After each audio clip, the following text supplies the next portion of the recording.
I'll come back to the grief now. Okay. So with grief, it's the wound of the truth of the matter is the primary grief, is that we live in separation and have forgotten that we're one. Wouldn't you say that's the primary wound? Is forgetfulness, and that we're connected? I mean, that's so sad that we forget that. Our hearts are connected by this one heart that is the universe, that is the earth, that is the sun, that are the stars, that birth does, that where we go to when we're done here, which is seems so scary because we've forgotten. It's less scary when you remember. Yeah, there's attachment and there's love of this place and of one another, and you know, a missing that might take place, but that existential fear is not, it goes away when we remember, because if you know yourself as being connected to source, one with source, not just connected, but one with, there's just source. You go to source, you come from source, and you live as source, and you go home to source, and there's source. With this human being felt vulnerable, touching,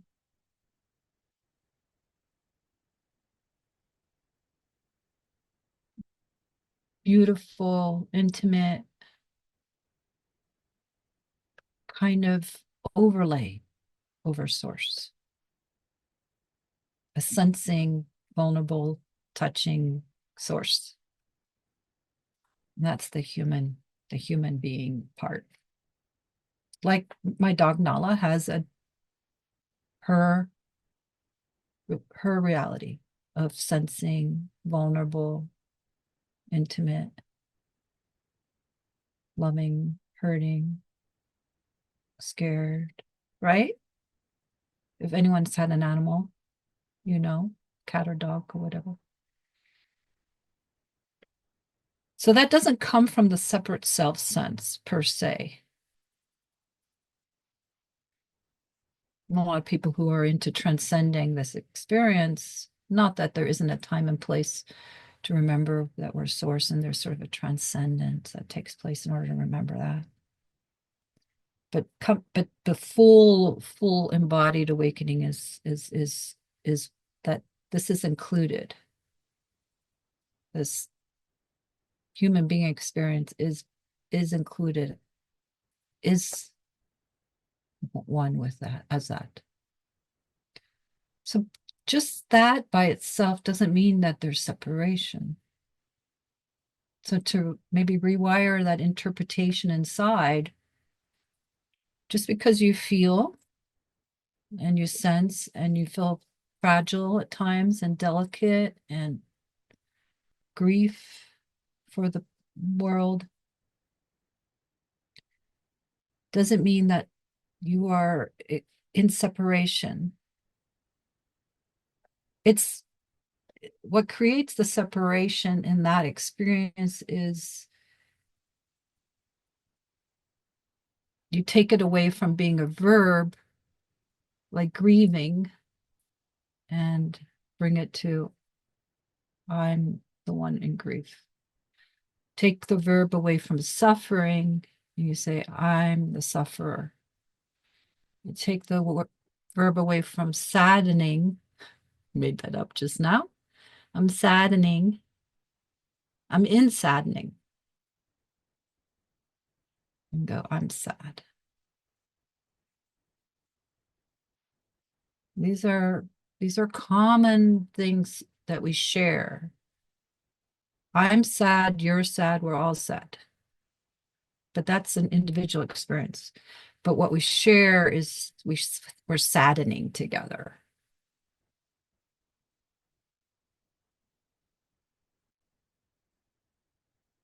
We're grieving together. And doesn't that kind of open it up? Just feel it, grieving together. Grieving together. Feel it, I feel it here. And actually there's some space there. I'm grieving. We're grieving. See, language is so subject object. We're grieving together. Grieving is here. Dip your toe in it. Grieving is here. It's a river of grief, a river of sadness. And if it's here, guess what? It's that. It's God. It's the divine. If it's here, you better believe it belongs to that as well. It's one thing, not just a personal thing. It's not because there's a separate self here that grieving is here. Grieving is part of being here. Apparently, right? You love, you're going to grieve. You're born, there's going to be grief. So it's part of being here.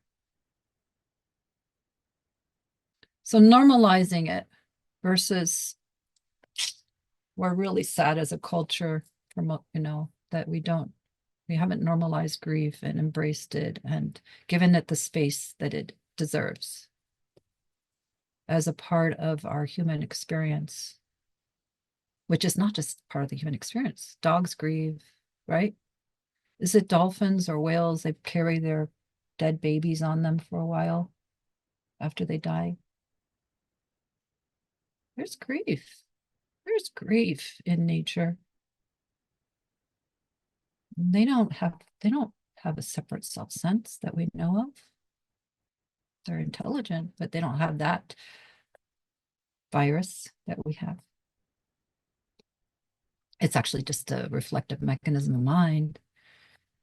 But anyway, so grieving is here. What if that was just okay? Made okay right now. It's okay. Be feeling grief. It's actually natural.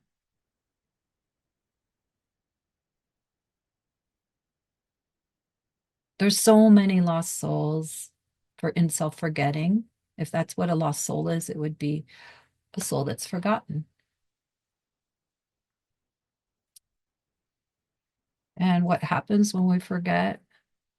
We're in pain and we tend to cause pain.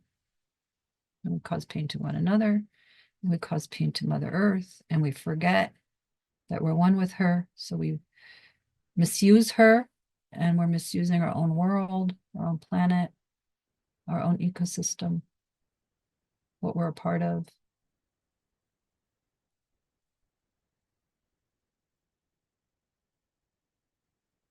So it's natural to be grieving.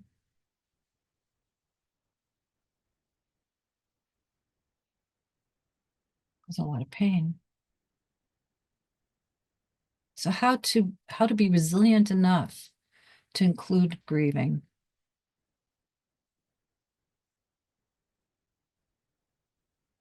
Well, first of all, it's not asking for you to do anything more than just be honest that it's there.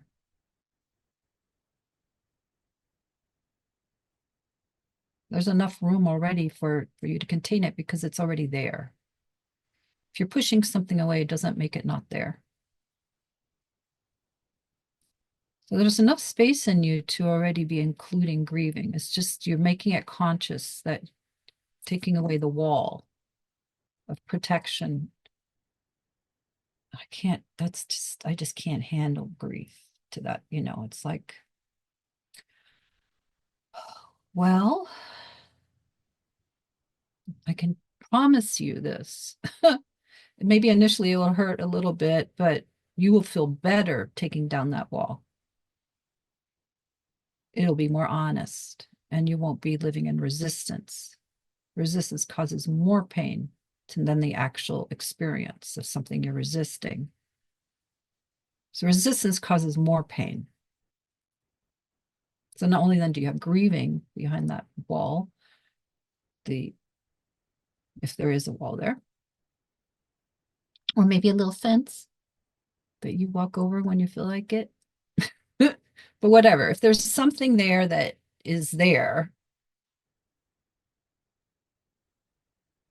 just open to that.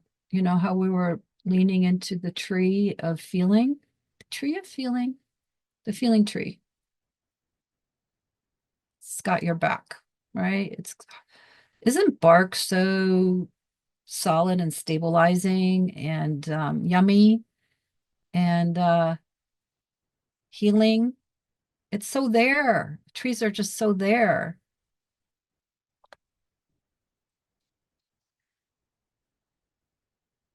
Yeah, so you just lean, put your head in your body and lean against the tree and say, "You hold me." And what the tree contains, which is, it doesn't protect itself from what it's feeling. It just is what it's sensing. It is what it is. That's where you're headed, just to be able to be with what is. You lean against the tree of feeling and sensing what's there.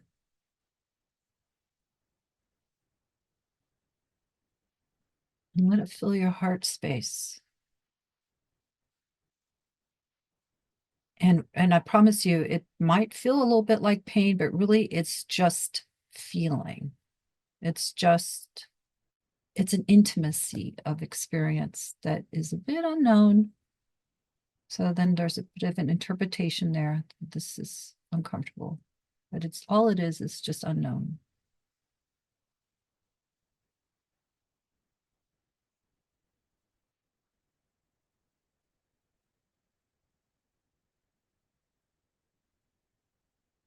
And if we're not resisting something over time, you learn how not to resist. In this case, we're saying grief, okay? You learn over time. I'm not saying all this is going to happen at once. You open to it, make little inroads. What's happening? It's kind of like you're opening a dam and there's a passageway of water that's coming through and it's filling up the landscape of your heart with the water of truth, the water of what love really is. Love. What we're holding back is the intimacy of loving, truly loving. That's what the grief is. Grief is love.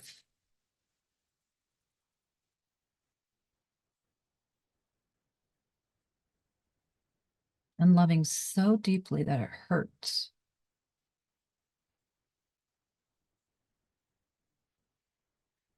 But that's making room for your heart to grow. You know, like the Grinch, it grows and grows and grows with the capacity of its yes. I have a yes. There's a yes here to saying yes. I'm willing to feel. I'm willing to be this open, this undefended, this intimate, this exposed, this raw. Oh, it's taking over more land. I can feel it. It's taking over more territory. This love, the water of love, that's just been held back, that's been labeled grief.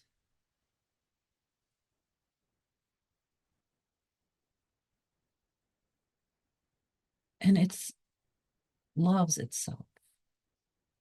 That's why it hurts, because you hold back from love, it's going to hurt. You hold back from loving another, it's going to hurt. You hold back from loving this world, it's going to hurt. It's going to hurt. Yeah, of course, things people are doing hurts. It's wrong, it's bad, it's all that stuff. but holding back from loving hurts you. I'm not saying love what people are doing. No, I'm not. But holding back from the intimacy, that love is here, regardless. And that what binds us and connects us is there's more there than not, even with self-forgetting.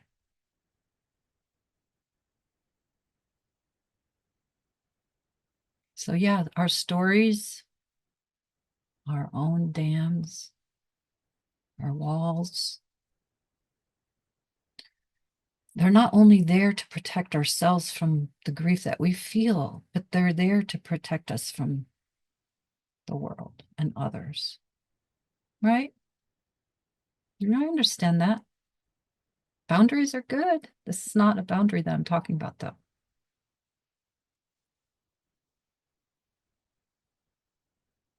A lot of people get confused at this stage, at this point, thinking, oh, if I open up to this intimacy and loving, I won't have discernment. I won't have a voice that can say no.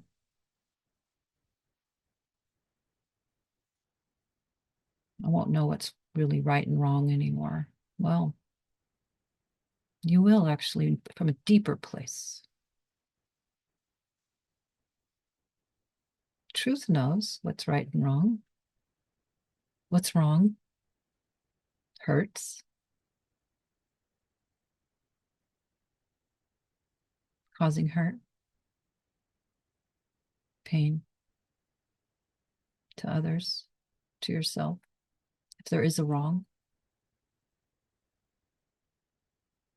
And you know what's wonderful about what's the truth of what's wrong is that it teaches us immediately through pain.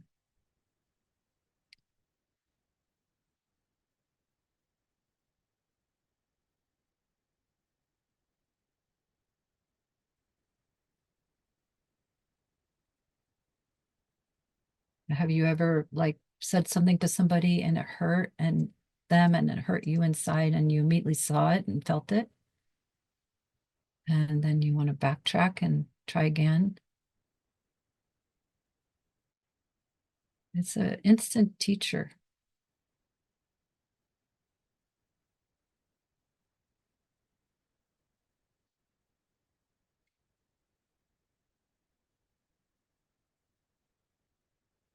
So there's an actual beauty to opening to the ocean that is grief.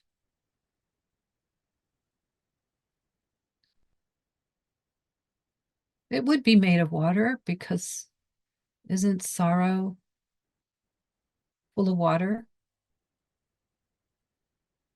full of tears?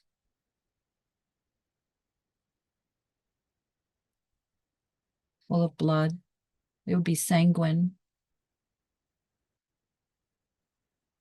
So grief is sanguine. Sang in French means blood.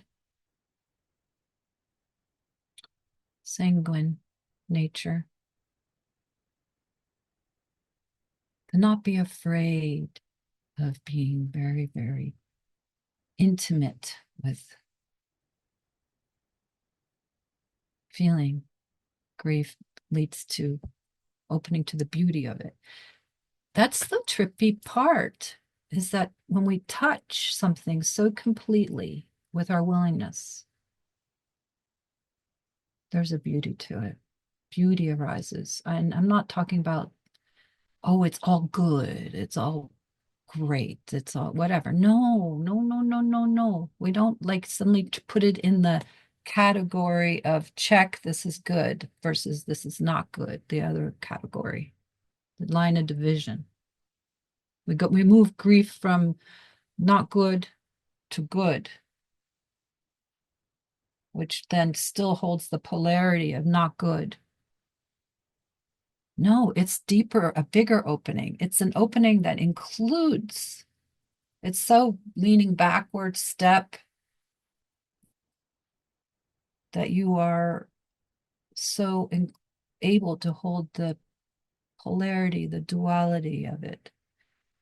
There's no duality anymore there. It's just what it is, the isness of something. When you enter into the isness of it without moving away, you lean into it and open to it, that you forget yourself. You forget that you're separate from it, that this is a thing, grief. It's just grieving, and it has a sensation, it has a vibration, and it's a song. It's the whale song. It's a song that we're all hearing through our heart. Like if there was a chord, the subset of grief, the ring of the chord, it would unite us going through the heart. We share in it. It can be strummed to that chord, and it has a song, vibration quality of alive, here, feeling, sensing, love,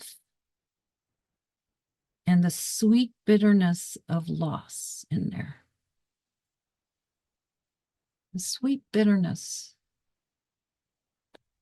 that comes from loving and being alive, because it's impermanent. So we have that chord that we share together.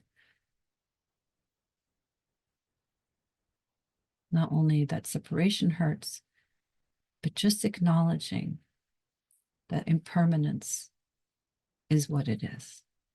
We don't get to stay, and we lose people and beings and creatures. So within this love, there's loss, inherent. So grief is part of us.